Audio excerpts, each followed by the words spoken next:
Hi everyone, I'm MLive's Matt Wenzel here with Kyle Austin at Michigan State following practice and media availability. Michigan State's coming off their third straight loss, first time since 2009 if I remember that right. Yes. Obviously not where they want to be, just kind of similar to last week, but you can look back on the BYU game, kind of anything to take away now a couple days later? Well, let's start with question number one, quarterback.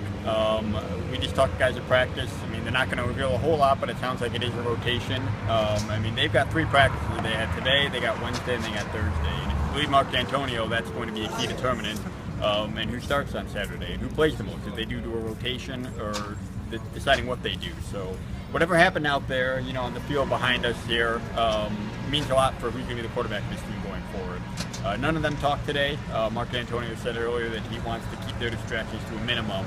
But, we talked to other offensive players, and they said they have confidence in all three. And frankly, a couple of them talked about, they feel for Tyler O'Connor. Because as everybody saw, he didn't play a terrible game on Saturday. But when the offense is playing bad, the quarterback's going to get blamed. He's the guy that gets sat down. So I think they want to get things going to get this solved.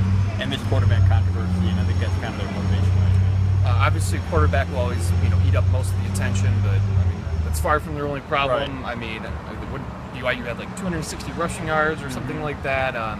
Michigan State's, just not doing defensively what they have done in the past. Anything else you really pinpoint as being big fixes? I start with a pass rush, honestly. Opposing pass rush just have all day right now against Michigan State. That defensive line is just taking such a huge step back. 5 sacks in 5 games. Teams are going to be able to do what they want to do until Michigan State can put some pressure on them. And then the run defense, they've been doing a good job through 3 quarters, but you look at BYU, it kind of just fell apart. And I think they were doing some different things schematically that caused that, but they've got a lot of things to figure out. It starts with me with their defensive line. They're trying some new guys. You talked to Josh King out today. I think we saw more of him on Saturday.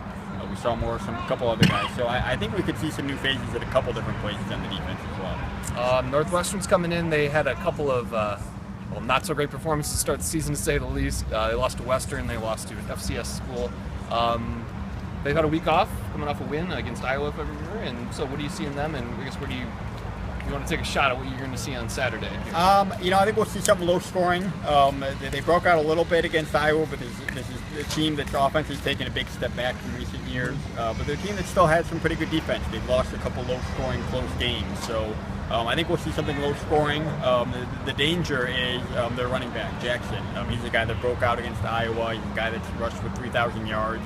You look at what BYU did in the fourth quarter with a very strong running back. I think that's the fear that they can replicate that in the fourth quarter. So those are a couple of things I'm working for. But really, Michigan State's got to figure out a lot of its own issues, or else it's not going to be beating really any quality opponents. All right, Kyle Austin, I'm Matt Wenzel. Everybody have a good night.